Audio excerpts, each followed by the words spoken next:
Primetime local news, serving the Lakeland and Midwest regions. With rent prices rising across Canada, many wonder, will the impact be felt in Lloydminster in the future? Our Leo Cruzat has the story. Take a look at this. According to the February report by rentals.ca, Edmonton's average rent for condominiums increased by 17.1%. On the other hand, one-bedroom apartment in Edmonton increased by 19.1%. With the cost of rent in bigger cities like in Edmonton increasing, could a small city like Lloydminster affected by the change? Yes, but certainly not to the extent of what the Edmonton and Calgary markets are. This is what Jennifer Gilbert said when I asked about the future of rent prices in Lloydminster. Gilbert said that the city is still having good vacancy rate, ranging from 7 to 8% compared to Edmonton's and Calgary's 2 to 3%. So what we're seeing in Edmonton and Calgary markets, they're basically dealing with a vacancy rate right now around 2 to 3%. We still have fairly stable rental inventory. There's definitely some certain subsections of inventory that's harder to come by than others. Lloydminster expected to have 10 to 20% increase in rent pricing compared to Edmonton's 40 to 70%. According to Gilbert, the increase of rent can be the result of changes in owners' expenses. It's been very kind of balanced for what our owner expenses have been from 2015 through to today. But with these increases in carbon taxes, the increases in interest rates, the main driving force behind the rental increases is ultimately, number one, the owners need to mitigate their damages. They need to mitigate the loss. Despite the increase of rent costs in Canada, Edmonton is still considered to be one of the cheapest places to live and rent according to rental.ca report. Tenille Zellweger with eXp Realty in Lloydminster said that many people from Vancouver and Ontario are moving to certain cities in Alberta, including the border city. We've had a lot of people over the last couple of years that came from Ontario, BC, where house prices were so much higher. So they were actually selling, say, their downtown townhouse. They're selling it, moving to Lloydminster, getting almost triple the space for half of the amount of money. Moving from bigger centers like in Vancouver or Toronto, they are more migrating towards Edmonton and Calgary if possible. And then obviously everything trickles down to Lloydminster as well. According to Gilbert, whether the rental prices and housing market change over time, she requires every applicant to provide information needed by the real estate agency to ensure the qualification to rent a house in the city. Leo Cruzat, Primetime, Local News. Mosques across the country are starting a new program where people can learn about Islam over a cup of coffee. Beitul Aman Mosque is preparing to host their Coffee and Islam event, a chance for the Lloydminster community to come in and learn about Islam over cake and coffee.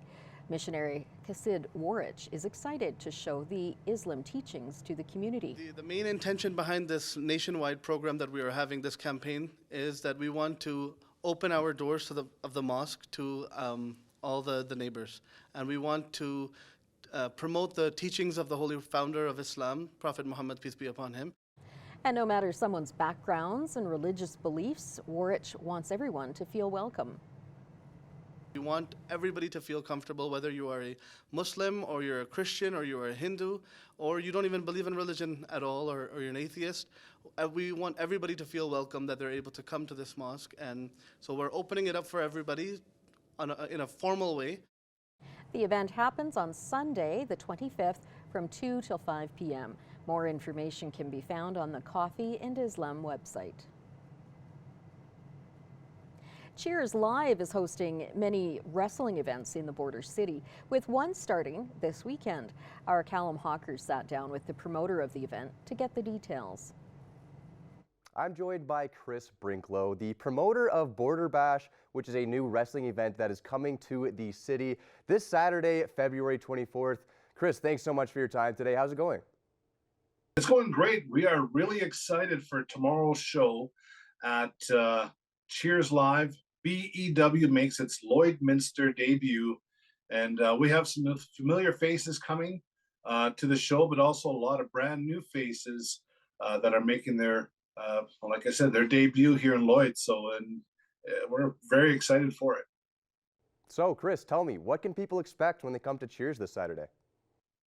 Well, it's an all ages event. They got their licensing changed at Cheers Live just to accommodate this event. And it also opens them up for other future events too. So we are very thankful to Roman and Max for making this possible at Cheers Live. And it is the perfect venue for this type of show because there's the big dance floor and that's 20 by 20. The wrestling ring itself is only 16 by 16. So it fits nicely right into that mold. It's almost like it was made for it. And it's going to be fantastic. There's going to be food and they can get their drinks there. It really is a good family night out, an affordable family night out, which is hard to find these days. So just there are tickets, still some available at Battery World and also at Cheers Restaurant until about tomorrow afternoon. And then we're paying at the gate. It's $25 at the door, and doors open at 6 o'clock. And I can't stop talking and promoting this show. We have a lot of local businesses that are getting in on this. G-Force Diesel, they are one of our major sponsors. And we also have Titus Tools, they're jumping in on it. So a lot of great local businesses helping and backing this show and making it the success it's going to be. And how many more of these events do you have planned going forward? As of right now, we are booked one show a month up until July 27th. So the next one after this, if people aren't able to make this show, is March 23rd, and that's also at Cheers. Cheers is going to be our home, and we are excited. I think it's just the way the balcony's set up and the lighting and everything. It's just a great location, the perfect spot to host wrestling events. Is there anything else you want to inform the public about maybe bringing, or is it just bring a lot of energy to Cheers Live? Well, if you've ever been to any of the previous shows in Lloyd with some of the other wrestling organizations, a lot of the fans may have heard of Nasty Nate Nixon, and he was originally coming in as a villain, but Lloyd has just embraced him. He's a native of Leduc, and he's just a loving character that everybody just sort of surrounds. He's got that tough kind of knuckle brawl style. He's not an acrobatic guy. He's just bare knuckles, knife chops to the chest. And so bring your signs, make sure that you get involved and cheer and chant and boo and just have a good time. I mean, Nasty Nate Nixon, he's people like to write Nasty Rocks for their signs on him. And there's other wrestlers that'll be there. And since we are coming once a month, you'll get to know their characters and you'll get to fall in love with, their personas and get to know them as individuals and also as wrestlers. So it's going to be a great time. Thanks for all your time today, Chris. I'm sure a lot of people are going to head out to Cheers Live this Saturday for some fun wrestling events. Thanks again, Chris. Absolutely. Thanks for having me. Thomas Wildman joins me now for the weather. But first, we are wearing our Kindness Wins t-shirts from the Lloydminster and District Co-op.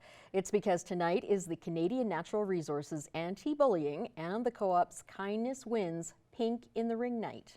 Yeah, if you have one of these shirts or another pink shirt and are under 18, actually, I think it's been officially announced, if you wear a pink shirt to the Bobcats game tonight, you can get in for free. That's thanks to Lloydminster Co-op as well as all the other sponsors here for the game between them and the Drayton Valley Thunder tonight at the Centennial Civic Center.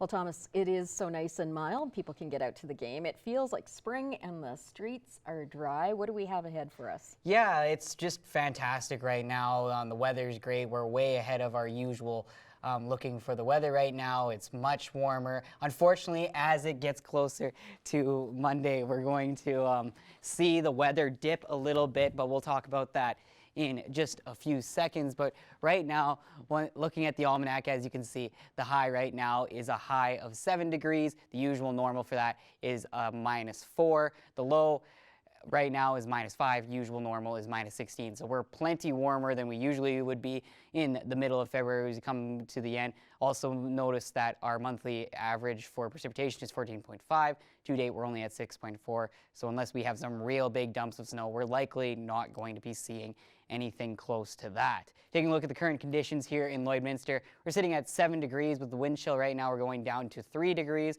So it's a fantastic day out there. Humidity only at 45%.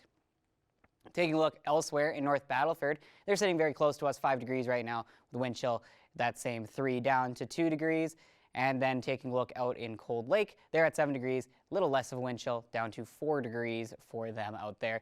Everybody's looking at about the same at the 45% precipitation. And as we see across the region here, it's very similar. Next to Cold Lake, Bonnyville and Lac La Biche both sitting at that 7-degree mark. St. Paul and Marwayne both at 6 degrees. As we get a bit further west, it's a little colder in Vermilion, sitting at 5 degrees. Wainwright and Provost sitting at 6 degrees. And as we get further west, Vegreville sitting at 8 and Edmonton, a beautiful 10 degrees for today. I'm sure that's not very likely in their usual days. Taking a look now at the Saskatchewan side, Cross is one of the colder places at 6 degrees. St. Walburg also a little bit cold there at 5 degrees. That's probably being a bit close to the water there. As we look at Meadow Lake and Green Lake, they're at 7 and 8 degrees, one of the rare times they're not at the same temperature. Pierceland at 8 degrees, Maidstone sitting at 6 degrees, and Macklin and North Battleford, as they get a little bit further south and a bit more east, sitting at a cooler 4 degrees. Take a look at tonight's forecast. Lloydminster is going to get down to -4, clear to partly cloudy and breezy. It's going to be a little bit of wind chill there. It'll get a little bit colder than -4, but it's not going to be that bad of a night, and 4% chance of precipitation, so likely not going to be seeing much of anything tonight snow-wise. North Battleford, we're seeing something very similar, -3, mainly clear, 6% chance of precipitation. And in Cold Lake, they are also looking very similar to us, -4, clearing, but it's going to be a little bit breezy out that way, 9% chance of precipitation. Taking a look, though, at our upcoming 7-day forecast. Tomorrow, it's going to be very similar, a high of 1 degree, but those lows are a bad sign there, -10 there for Saturday. Sunday, a little snow. It's going to be a little earlier in the morning. High of -2, but a quite frigid low of -20, and that is going to carry over into Monday, where our high is going to be a freezing -18. A little bit of morning snow there on Monday, -24 for the low on Monday. So unfortunately, these nice days are going to be going away, and March is going to be coming in like a lion. But that is a look at our first look at the weather. We will have some more news headlines after the break.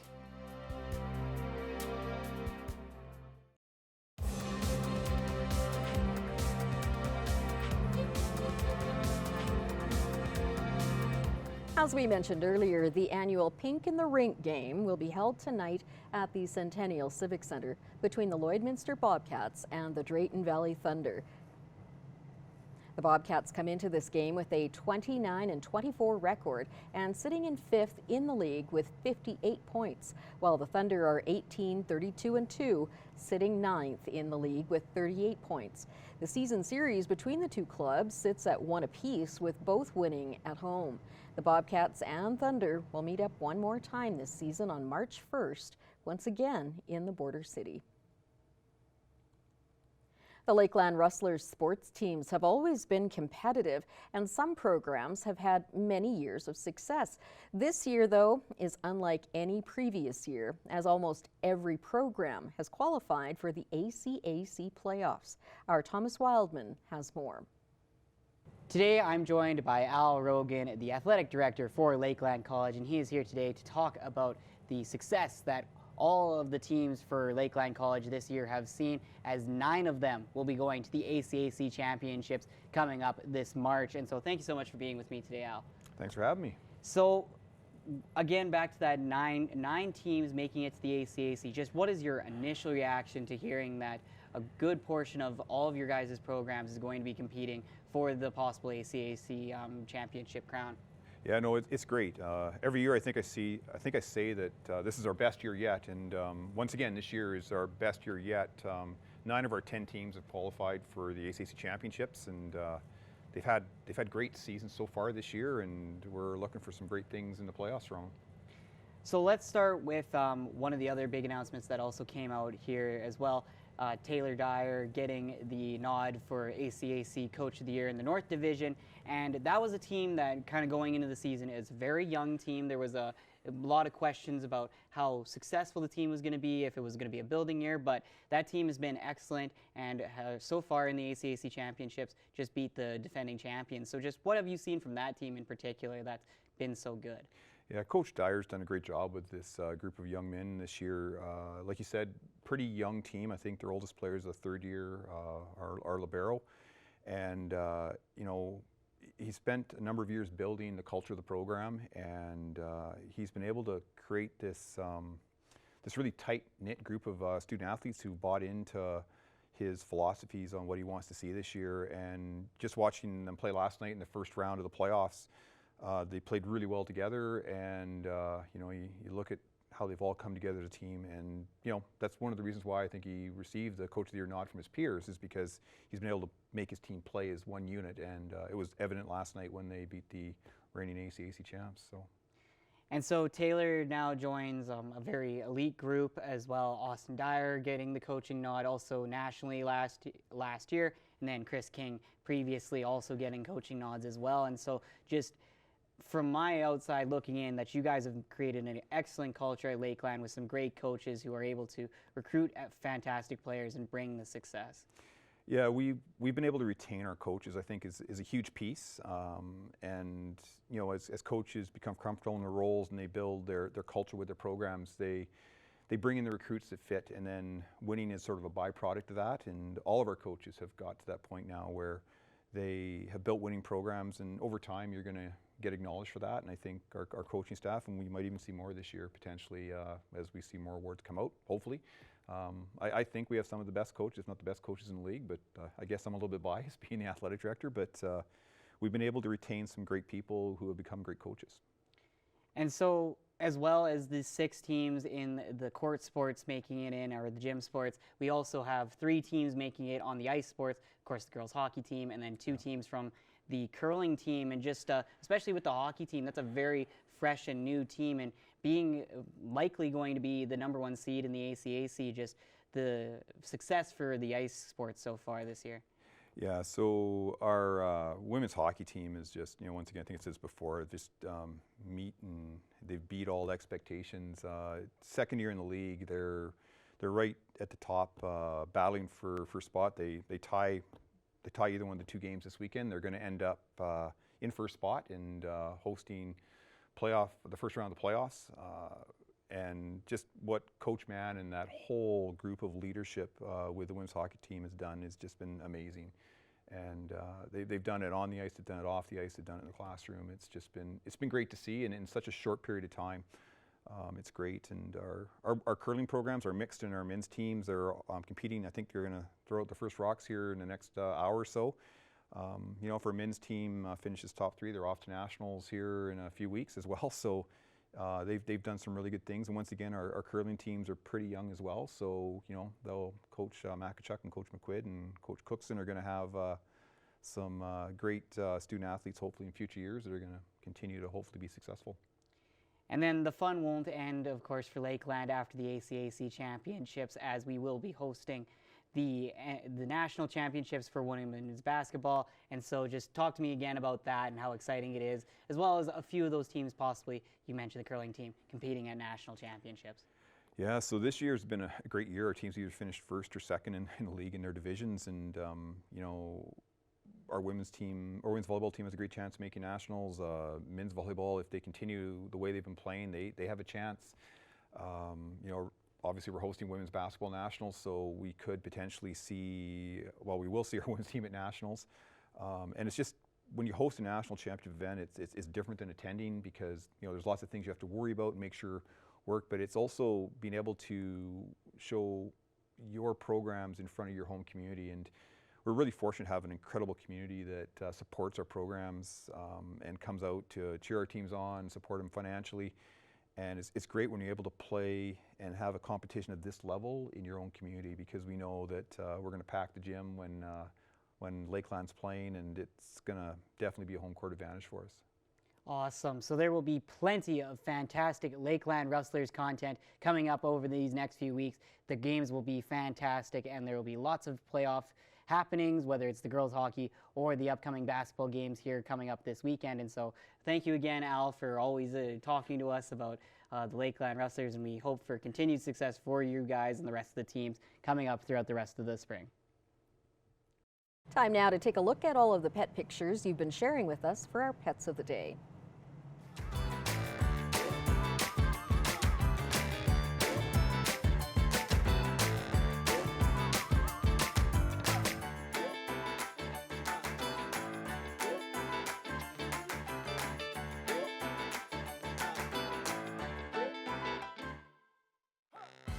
We want to see your pets. Send photos of your pet and their name to have them featured on Pet of the Day.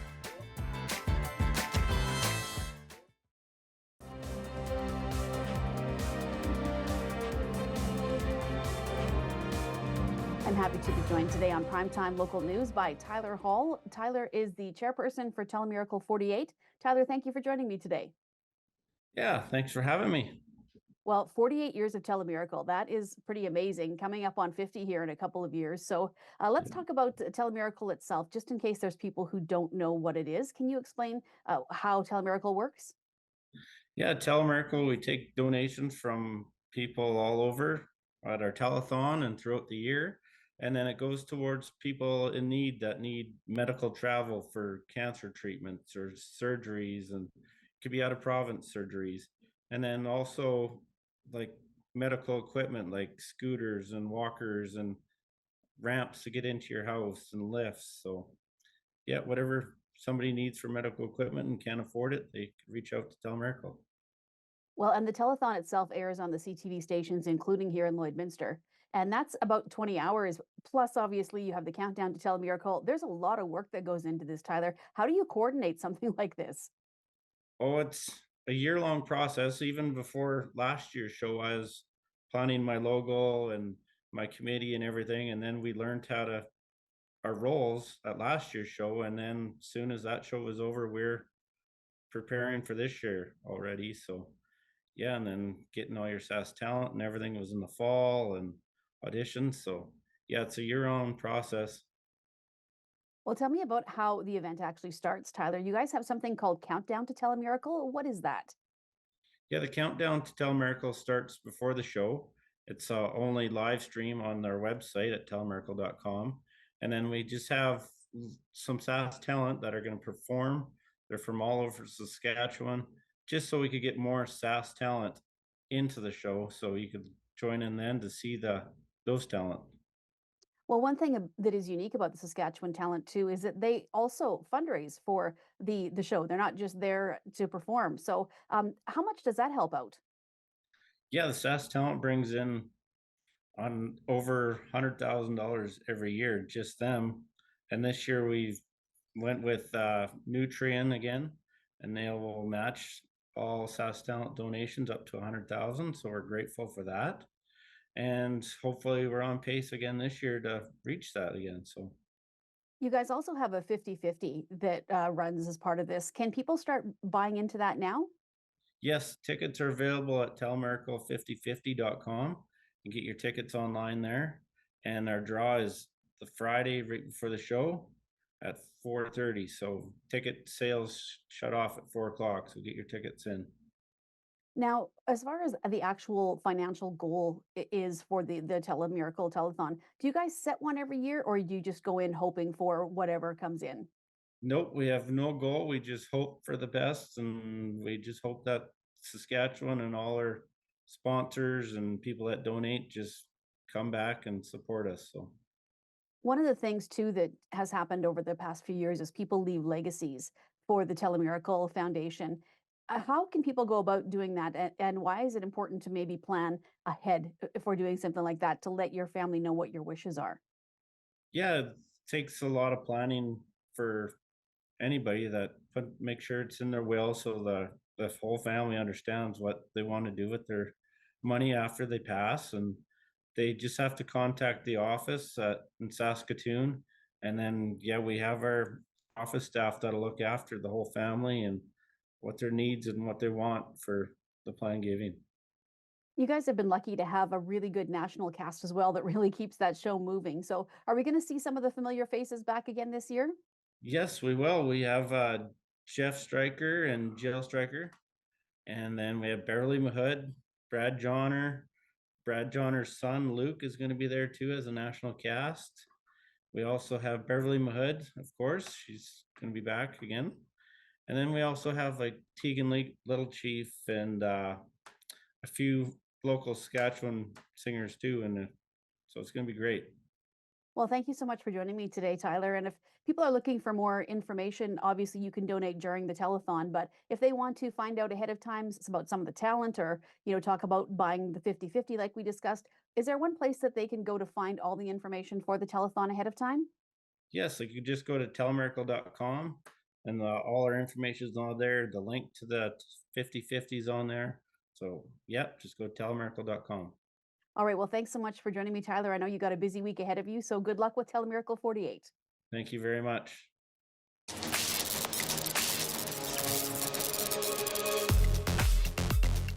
Coming up tomorrow, it is the 20th anniversary of the Cutter Rally for Cancer, and it looks like it's going to be a great day to be out on the trail. You can check in right here at the Lloyd X. This is also where the trail starts. There's a number of different ways you can take part as well. You can bring out your team in Cutter, you can participate on horseback, you can participate as a participant, or you can purchase a ghost hand to support this really important event. The funds raised, they stay local, part of them going to the Lloydminster Region Health Foundation. While you're out on the trail, you roll the dice, and if you're the big winner at the end of the day, you get to choose one of 3 options for the grand prize. Maybe you'll choose the $2,000 cash. Maybe it'll be the harness package, or maybe it'll be a gorgeous cutter similar to this one. Plus, throughout the day, there's live entertainment and there's a great meal at the end of the day as well.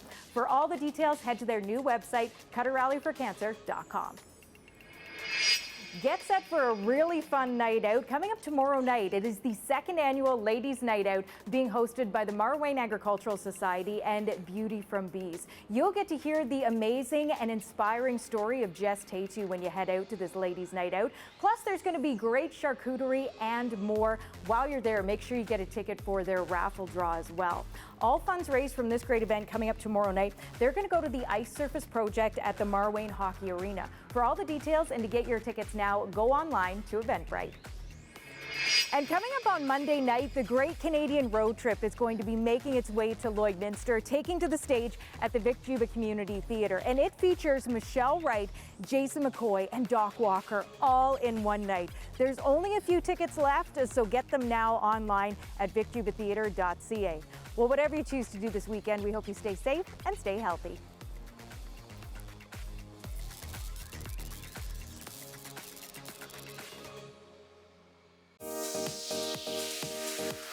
What's Happening is brought to you by Northern Factory Workwear, Circle Drive East, Saskatoon, and Highway 17 South, Lloydminster.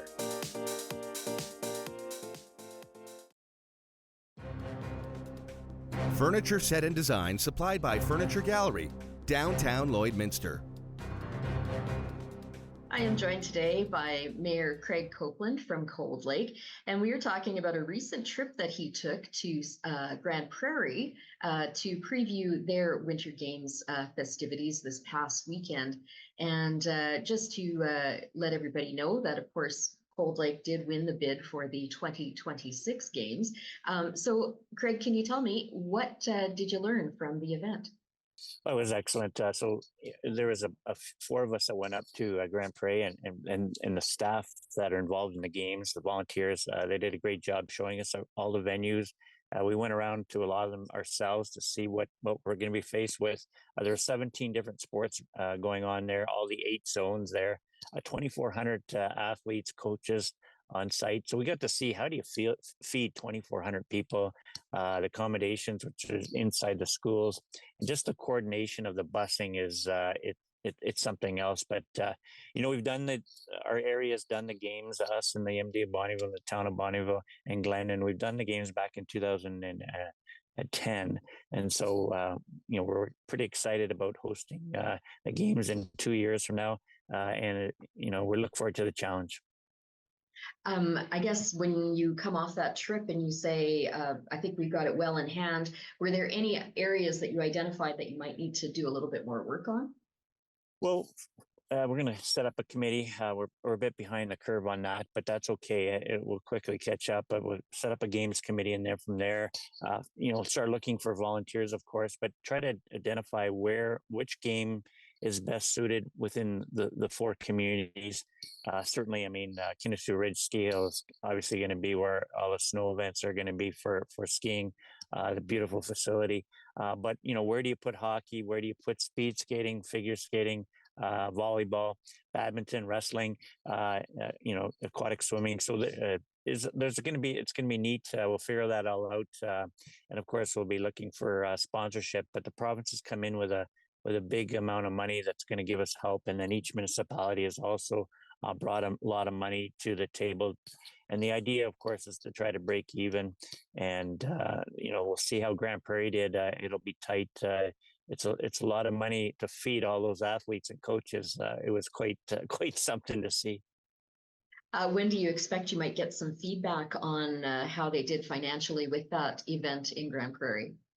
Yeah, Grand Prairie is going to share all their information with us once they, take a breather. But we're expecting that over the next couple of months. They were just so transparent with everything. Just can't say enough about the organizing committee in Grand Prairie and the chair and all the people that the games manager and the staff that are underneath the games. They just treated us like royalty. And then we went around and we each of us, the four of us, sort of split up and then went around and looked at all the different games. And those fans in Ringette, that's pretty crazy. But the team out of Lloyd, the women's hockey, did really well. And then representing Zone 7, the boys hockey team, the Northeast Panthers, representing Zone 7, won silver. And then it was really cool. It was a new wrestling program out of Cold Lake, and the wrestlers did fantastic. A couple of the female wrestlers got gold. So shout out to the coach and the coaches there and the organizing committee. Fast time. They already had reached the top of the level. So it's really neat. I mean, these are young athletes, 15, 16 years old, 14. It's really exciting. Some of them, of course, are going to end up in the Olympics for representing Canada. That is very exciting. So Mayor Copeland, thank you so much for shedding some light on that for me. And we look forward to that event coming up in 2026. Thank you very much. It was a historic moment in space exploration, the first U.S. moon landing in more than half a century, and the first ever conducted by the private sector, successfully touched down yesterday. Today, for the first time in more than a half century, the U.S. has returned to the moon. Despite some last-minute navigation glitches, the six-legged robot lander dubbed Odysseus landed down on the surface of the moon. The vehicle is carrying a number of scientific instruments and technology demonstrations for NASA and several commercial customers. They're designed to operate for 7 days on solar energy before the sun sets over the polar landing site. The spacecraft was launched by SpaceX rocket in Florida a week ago. Yeah, it's pretty cool to see that. So does that mean, if it's SpaceX, I'm correct, that means Musk is going to be on the moon soon? I don't know. We might want to send him there. All right, thank you very much for watching tonight. We appreciate it and have a good evening.